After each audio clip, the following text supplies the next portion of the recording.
Outro dia eu vi uma reportagem mostrando que um dos ministros, se eu não me engano, foi da Grécia, naquela crise que houve, era o ministro da Economia, ele disse o seguinte, perguntaram para ele assim, mas vocês sabem o que fazer? Sabemos. E por que não faz? Ele falou assim, e quem é que é o político que vai querer se crucificar? Porque ele sabe que ele vai ser enterrado no dia que ele tiver que colocar esse remédio amargo. Ele disse que todo mundo sabe o que tem que fazer, que ele mas quer ver quem é que vai fazer. Eles não queriam perder os seus votos.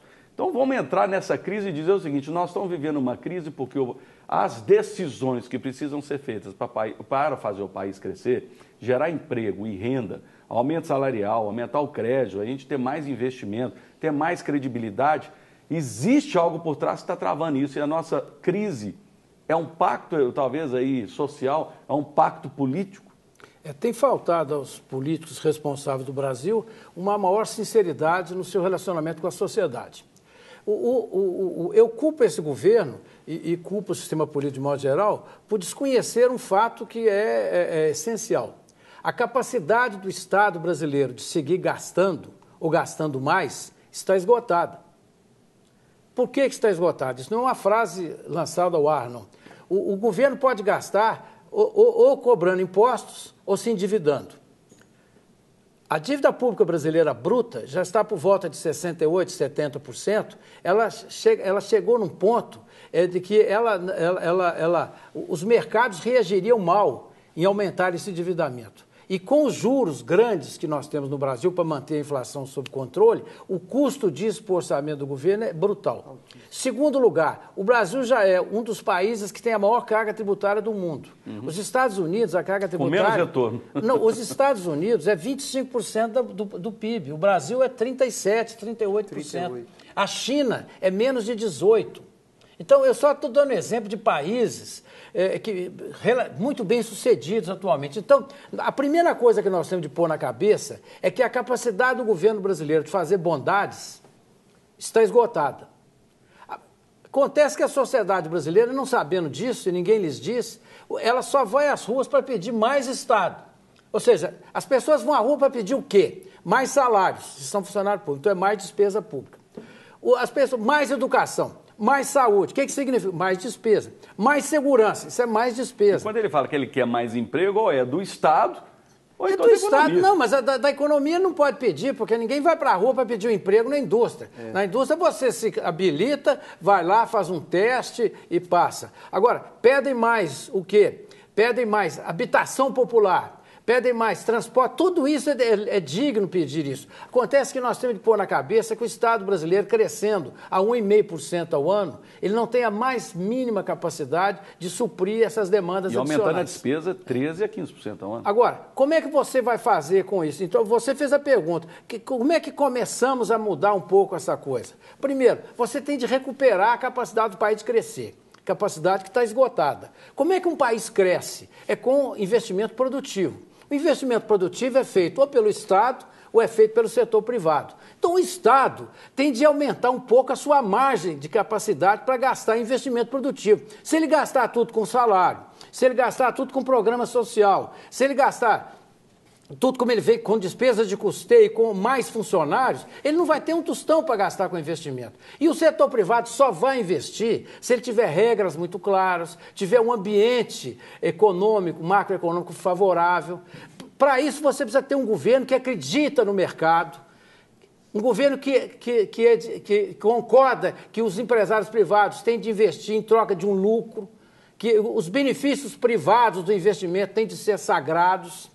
A economia do Brasil tem de se abrir para o exterior. Os nossos parceiros econômicos não podem mais ser a Argentina, a Venezuela, a Bolívia, o Equador. Tem de ser o mundo. O Brasil mudou de tamanho e os políticos brasileiros não perceberam esse crescimento. É como aquela mãe que trata o filho de 20 anos como se fosse um bebê de 3.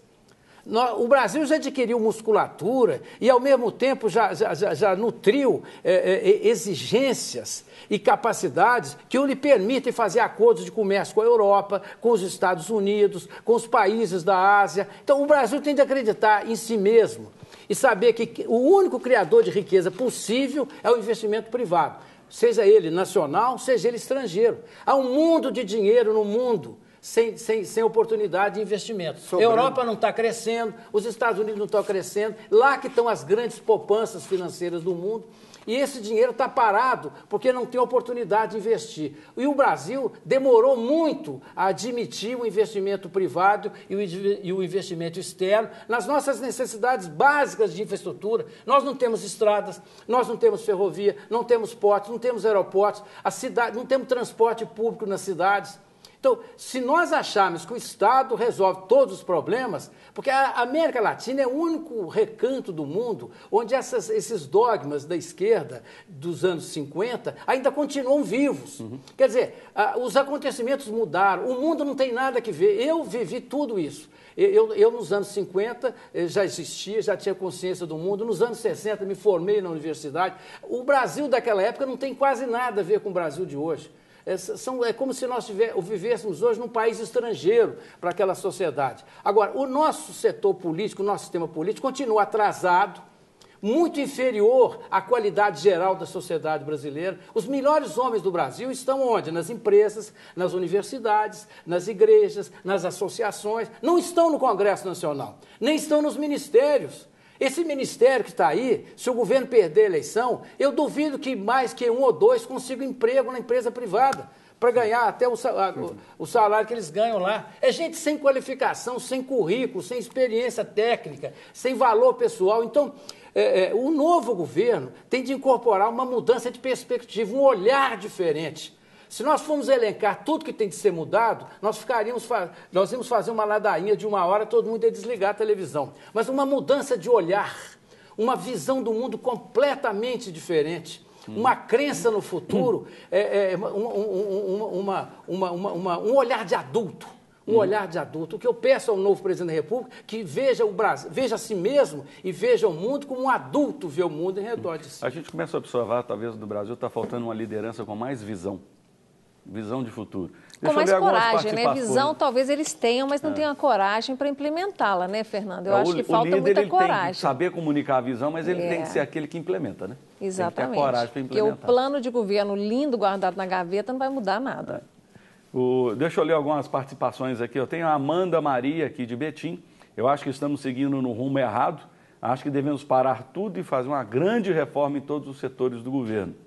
A Sônia Maria Mendes de Birité. Na minha opinião, o nosso governo atual mascara muita coisa. Com isso, as pessoas ficam sem informações e acabam caindo no conto público. Parabéns pelo tema. E Ricardo Gomes, Inácia, acompanha o seu trabalho. Parabéns. Você teria sugestões para o desenvolvimento do país? O que você acha, Inácia? Pois é, vamos resgatar um ponto aqui que você trouxe no início do programa com a fala do ministro Gilmar Mendes, que ele fala do apagão de gestão. E aí a gente começa a se lembrar da quantidade de obras públicas que tiveram adiamento. Tiveram, primeiro, erros no planejamento, que inclusive precificaram errado, não só o custo da obra, mas também as etapas dessa obra, o montante que seria necessário de recursos. Eu vou comentar um fato rapidinho com você, que é o seguinte, eu tenho um amigo meu que anda mandando para mim com calma, ele trabalha num órgão da federal e ele anda mandando para mim algumas coisas do Tribunal de Contas da União. Está na hora de a gente começar a colocar na mídia o que o Tribunal de Contas da União anda mostrando. Desculpe, complemento, continua. Então, continuando assim, para todo lado, e se a gente fosse referir só às obras voltadas para a Copa do Mundo, né, que estão em crise em todos os estados, em todas as 12 cidades sedes, alguém está deixando de fazer várias coisas nessas cidades, a gente vê que tem um apagão de qualidade básica na gestão das obras públicas. Isso envolve não só o governo, mas envolve também as empresas privadas, que de alguma forma se associam ao governo, seja por processo de licitação, as parcerias público-privadas. E aí a gente vem para uma questão da educação, que também o Brant trouxe mais cedo, que é a preparação dessa qualificação da mão de obra, já que a gente está falando de apagão, inclusive, de qualidade de mão de obra, que é um assunto mais do que antigo, desde que eu comecei a minha carreira no mundo corporativo, que as empresas reclamam da falta de profissionais qualificados para eles, por exemplo, conseguirem expandir os negócios, as atividades com mais segurança. E aí eu quero trazer aqui essas duas questões. Nós temos um governo que não consegue cumprir prazos básicos, um governo que não consegue ter na sua equipe um elenco com capacidade para olhar para a realidade, encontrar uma solução adequada, dizer em quanto tempo e quanto vai custar a realização desse projeto. Isso em todas as esferas, municipal, estadual e federal. Então, nós temos o quê? Profissionais despreparados, ou a gente tem uma manipulação escrachada do dinheiro público e da crença das pessoas nos projetos, nas datas, nos cronogramas, erradamente, e uma manipulação consciente. Porque é impossível todos estarem errando em todos os lugares. Mas o que a gente mais vê é obra sendo atrasada, entregue atrasada, não ser entregue faltando pedaço, falta uma etapa do procedimento. Dá uma Por que maquiada isso? rápida para poder inaugurar. Pois é, mas isso está generalizado. Então, quando o ministro diz que nós temos um problema grave de gestão, nós temos. E não é por falta de conhecimento, o conhecimento é disponível. Nós temos escolas de negócios que capacitam os profissionais a fazerem esse trabalho bem feito. Por que ele não é feito? Esse investimento no Pronatec, por exemplo, mudando um pouco o foco da educação hoje no Brasil, que responde ao mercado de trabalho mais rapidamente, de cursos técnicos em detrimento de investimentos mais ostensivos na graduação e na pós, isso resolve o nosso problema no curto prazo para essa demanda de recuperação de mercado, de investimento em infraestrutura, por exemplo? As pessoas não entendem que isso toma tempo. É um passo positivo. As pessoas que estão aí na rua manifestando não entendem que isso vai demorar um tempo.